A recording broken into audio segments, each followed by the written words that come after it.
Why I love cats, or at least one of the many reasons I love cats. I work about a mile from my house in a pretty small town, 100,000-ish, very spread out though.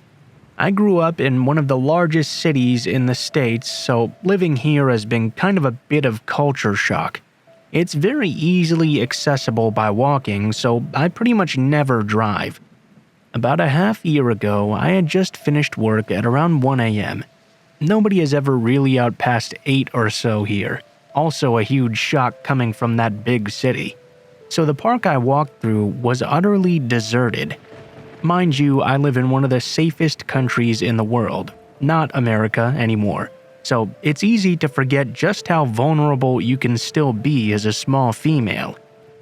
I honestly didn't feel uncomfortable at any point of my walk until I rounded the corner past some basketball courts nearby my house.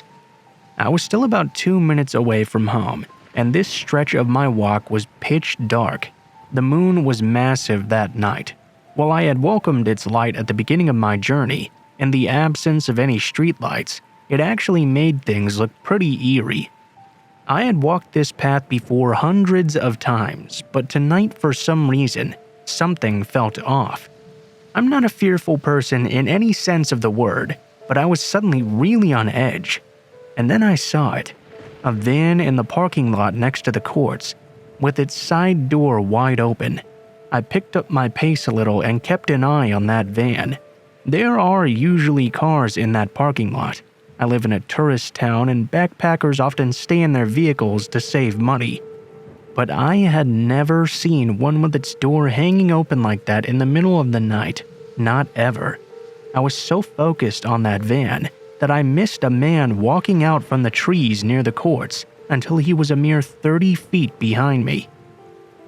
He was walking incredibly fast, and there was very little doubt that he was heading straight towards me. I was at a complete loss for what my next action should be. Not like screaming would do much. I was still too far away from any residences. I usually carry a glass water bottle with me for protection.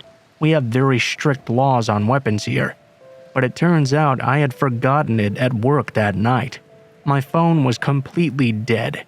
Everything I knew better than to do, I had done that night. And as stupid as I feel writing this, I hesitated to run away, on the off chance that maybe he didn't mean to act so sketchy. I've moved past this mindset overall since, but there's still a strong part of me that balks at the prospect of making someone feel uncomfortable or embarrassed. I also hate showing men that I feel scared of them, because even if they hurt me, I'd rather not give them any satisfaction of seeing my fear. Also, I kind of knew in my heart that I probably couldn't outrun this guy with the speed he was walking.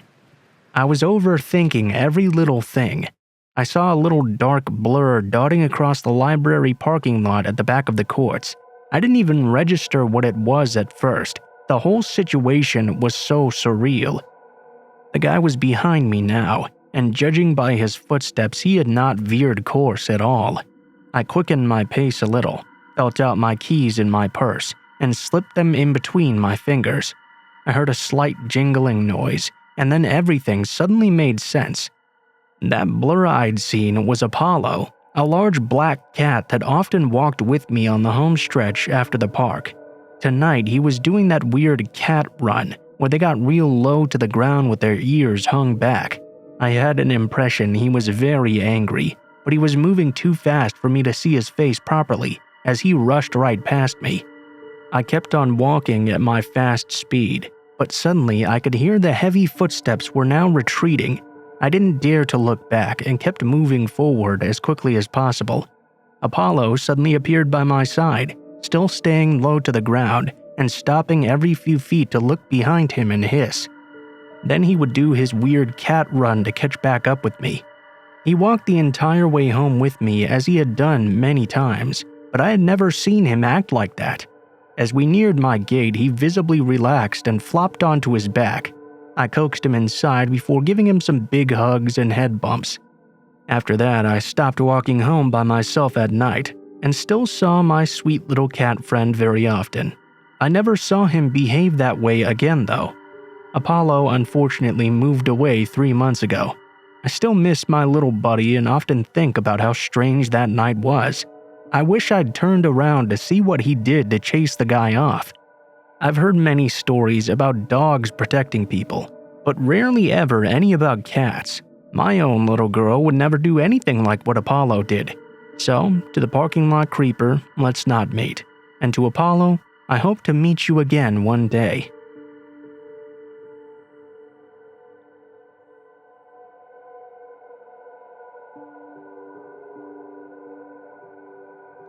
From 2006 to 2011, I worked in the electronics department at the local Walmart in the small city I lived in. Throughout those 5 years I had worked there, I had plenty of creepy encounters with strange customers, especially considering the state hospital was just across the road. This story isn't just a regular old creepy encounter though, but something that would lead to me being stalked for nearly an entire year. It all started in 2010, on a night I was working second shift. I was doing my end shift ritual when a woman in her late 40s interrupted me. She was there with a little girl, must have been no older than 3 or 4. "Excuse me, I need help with my cell phone?" She spoke very softly and proceeded to tell me her problem. "I need to turn my phone into a straight talk phone. The girl earlier said you could do it." Oh, fucking of course she did. I thought that to myself at least, but my lips instead said, "Sure, let's see what I can do." She handed me a 6-year-old phone from Verizon, and I knew as soon as I saw it that I would not be able to do what she wanted. I explained she would have to buy a new phone from Straight Talk and transfer her old number. Pretty basic shit, really. Now, I always took my job very seriously and held myself to the highest possible standard of customer service. I would often receive letters to the store from customers complimenting me, so I assure you I did nothing to actually piss off this lady, but sure as shit she was hella pissed. "Why the hell would I want to buy a new phone? I already have one." She started screaming at the top of her lungs. Her claims being of me upselling her and being a corporate goon. I finally managed to defuse the situation, and as she left the department, she gave me the classic, "You'll never get a job in this town again." As I'm getting ready to leave my shift, my manager stops me and tells me I just got a complaint at customer service from a lady claiming I swore at her granddaughter. Apparently, I'd told her to fuck off. I explained what really happened, of course, and my manager just laughed it off. He knew it was very unlike me to ever say anything like that to a customer.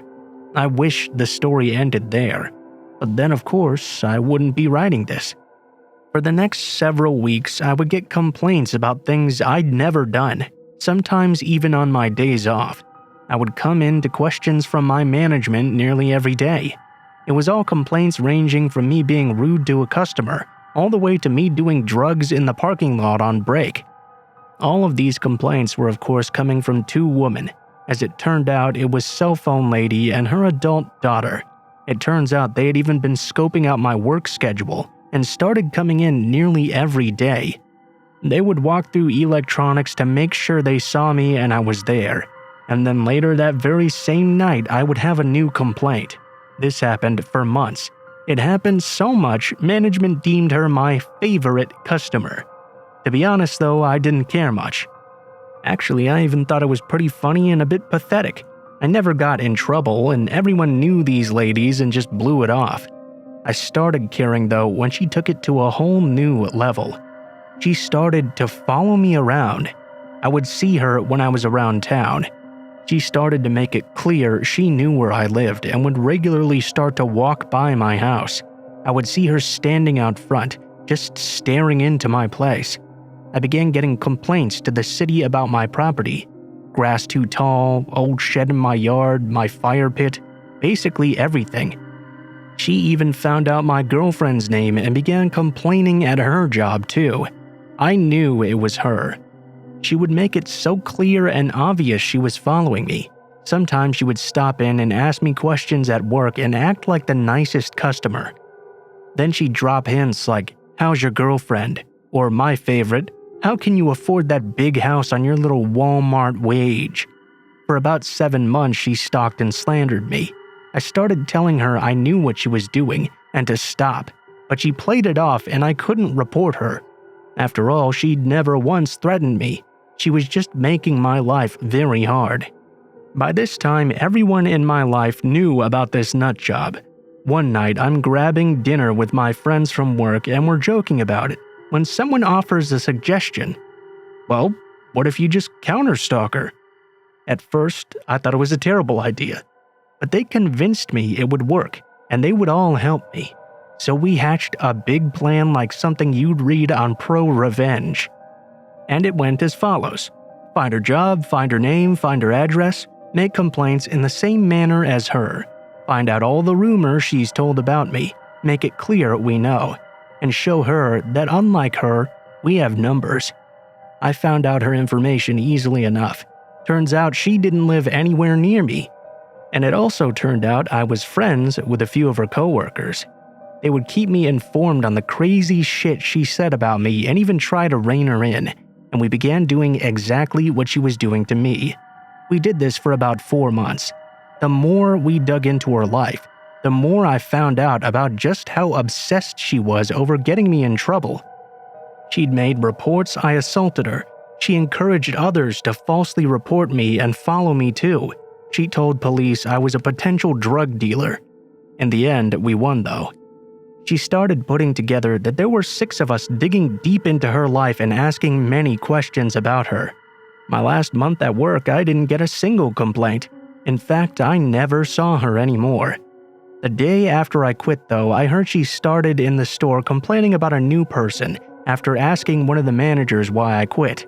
I honestly will never understand why she was so hell-bent on trying to destroy me. I just told her to buy a $20 prepaid phone.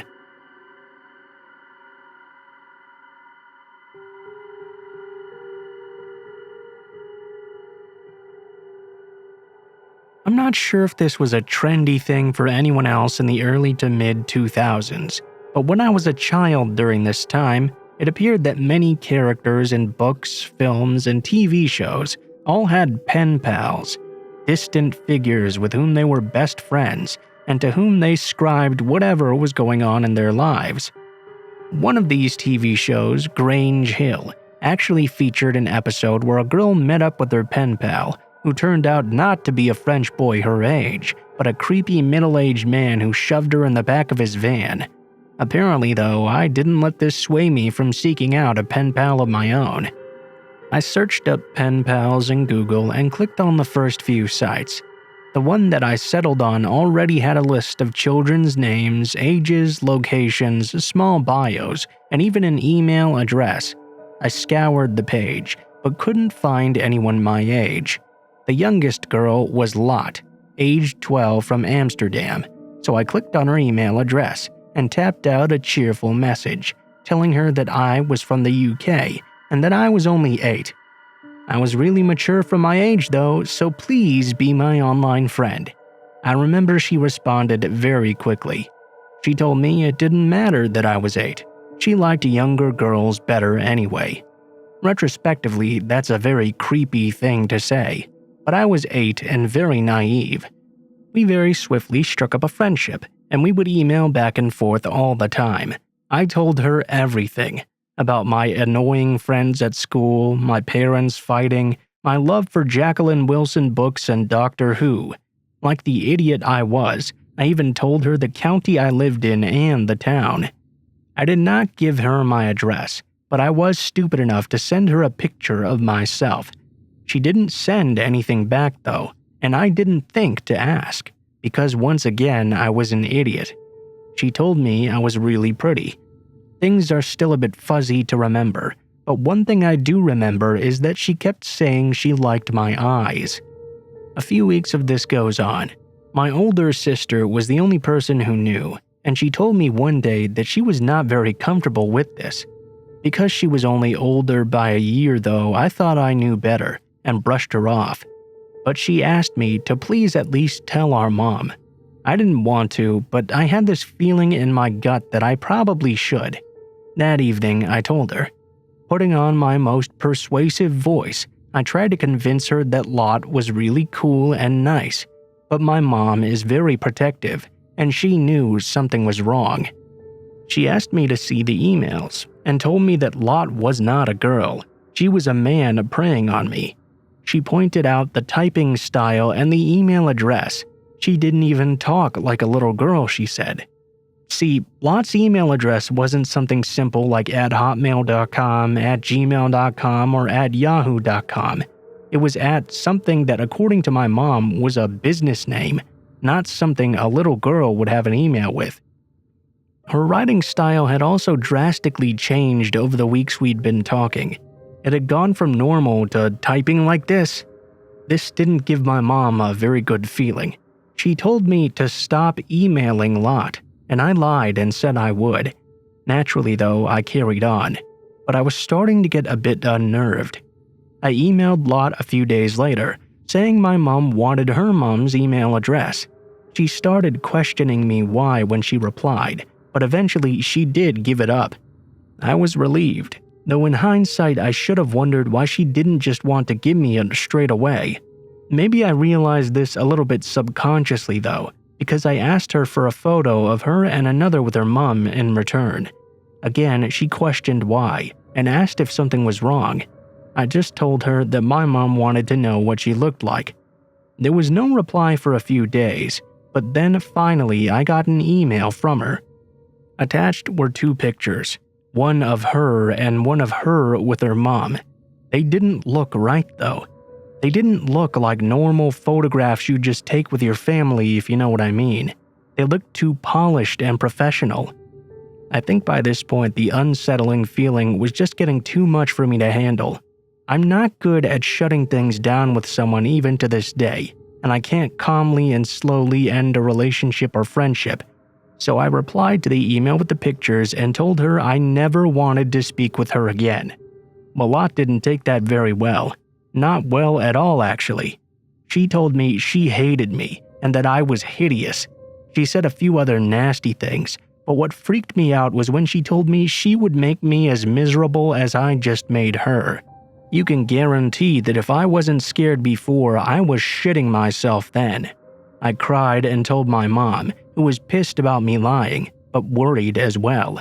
I guess when she banned me from using the internet for a few weeks, it was actually a protective measure, as well as a punishment. Nothing happened.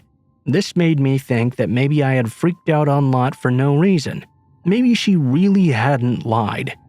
It was only a year and a bit later, though, when I stumbled upon a news show and found out those pictures weren't Lot at all.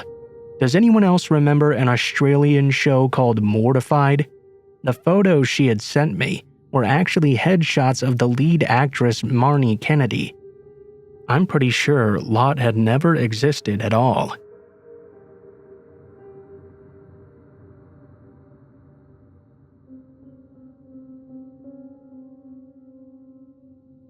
I had just moved out of a share house in the suburbs and into my own shitty one-bedroom apartment in the city.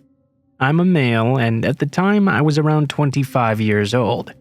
My apartment, while old and small, was located about 500 meters from one of the most popular night spots in the inner city. As I was in my mid-20s and out on my own, this was pretty much the perfect place for me. This was because my friends and I were quite social and would frequent bars and nightclubs in the city, and the taxi fares were starting to add up. Also, this new apartment was close to my work, so it made a lot of sense. I got settled in right away and invited my friends over for pre-drinks before hitting the clubs. Due to the limited space in the apartment, this meant that some friends were inside and some were drinking on the walkway just out front.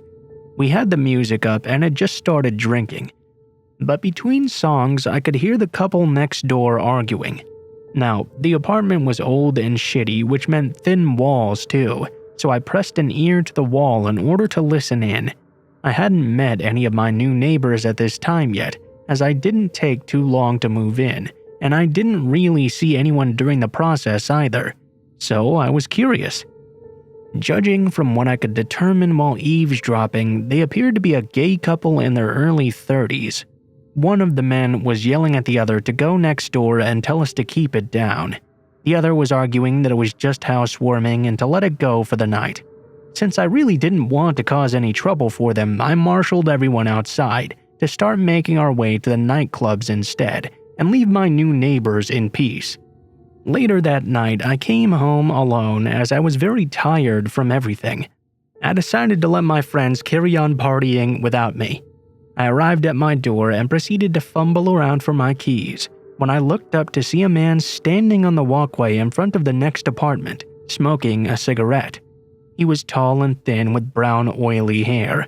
I also noticed he had a big cut lip and a faded but still visible black eye. Good day. Sorry about the noise earlier, I said, correctly assuming he was my new neighbor. Nah, you're alright, mate. I'm Chris. He shook my hand. I noticed his knuckles were red and a bit scratched up, so I knew something was clearly off here. I apologized once again for the noise and said, "Hope I didn't cause you any trouble earlier." He withdrew his hand with a soft but cracking voice and said, "No, that's okay. Rick just gets a bit cranky sometimes.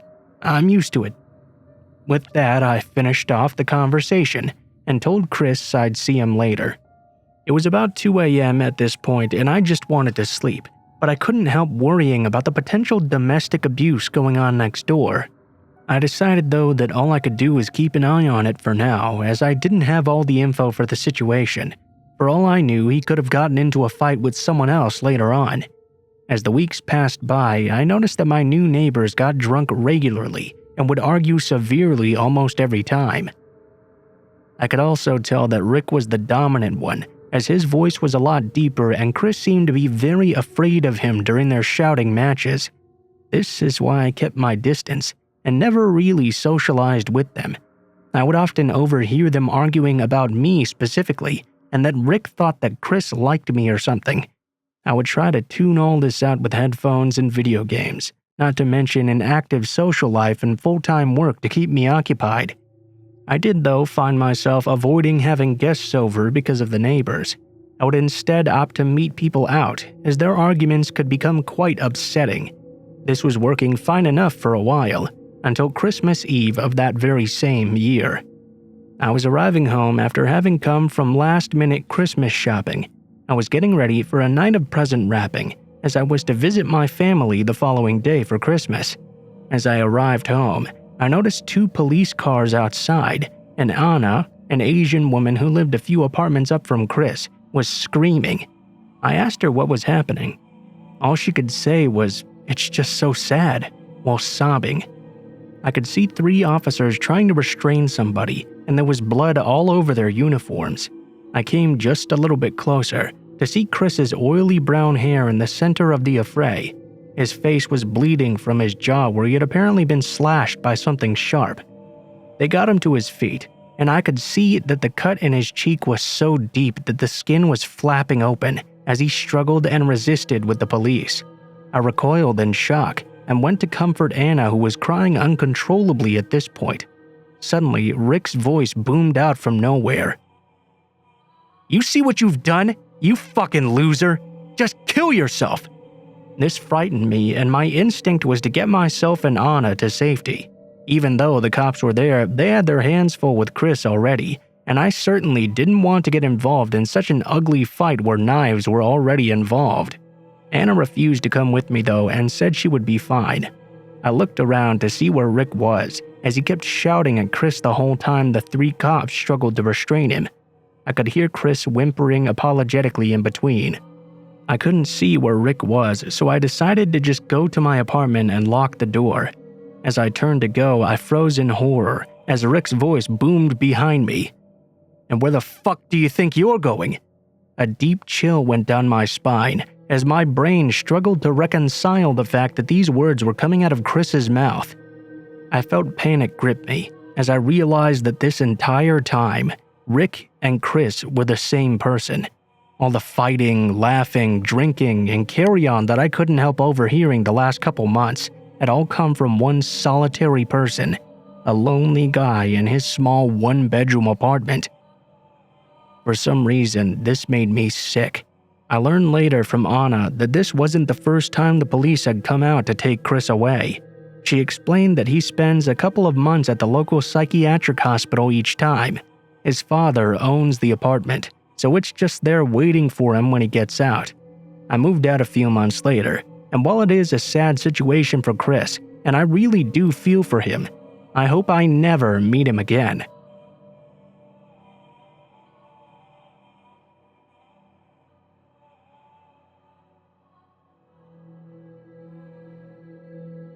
The hotel I worked at was small, only 53 rooms in the entire place. It's located next to downtown in a town in central Minnesota. As a night auditor, you worked by yourself with the shift being from 11 p.m. to 7 a.m. You don't get many people checking into the hotel that late at night. Maybe 1 to 3 at the most. The first duty as the night auditor was to lock the doors so only guests could get in with their key. There's also a phone on the wall next to the main entrance, just in case someone arrives after the doors are locked, or somebody orders a pizza or what have you. There's a front door in the lobby, a back door in the lobby, and 2 side doors. I proceeded to lock all of the doors and head into the back room behind the front desk to do some laundry. As there was no staff on hand to do it, another task for the night auditor was to finish any remaining laundry and house chores that weren't done during the day. There was a cordless phone you could bring with you when going into the back or around the other parts of the hotel. We had no more scheduled check-ins that night, but there were a couple of rooms available. At one point, I heard somebody try to open the front door. They were unsuccessful and left. Moments later, the phone rang, and when I answered it, the person on the other side did not talk right away. I walked up to the front desk when finally the other person began talking. They went on this spiel saying they were a former cop and something about forgive me because this part is a bit fuzzy and I semi-blacked out due to fear, having court in the morning, and that if I didn't let them in, they were going to come in and shoot me, and they were now circling the entire hotel. There are windows that look out the front of the hotel that are visible from the computer I had walked to during the phone call. I told them I was very sorry. We didn't have any rooms available, but they hung up before I could even finish my sentence. I looked out the window, and there was a person standing across the street, staring back at me with a phone in their hand. At this point, I was really freaking out. I go to all the doors and double-check they were all locked. It was a good thing I checked too, because I found that one of the side doors had been propped open just slightly with a doorstop. Obviously, I shut the door and proceeded to go to a conference room with sight of where the person was standing. I kept the lights off and peeked through the blinds, but the person was now gone. I was pretty freaked out for the rest of the night because there are windows pretty much everywhere in this hotel, so if this person was watching me, they would be able to do it all night if they so pleased. Luckily though, nothing else happened that night, but to the person who threatened to shoot me while I was working, I hope we never meet again.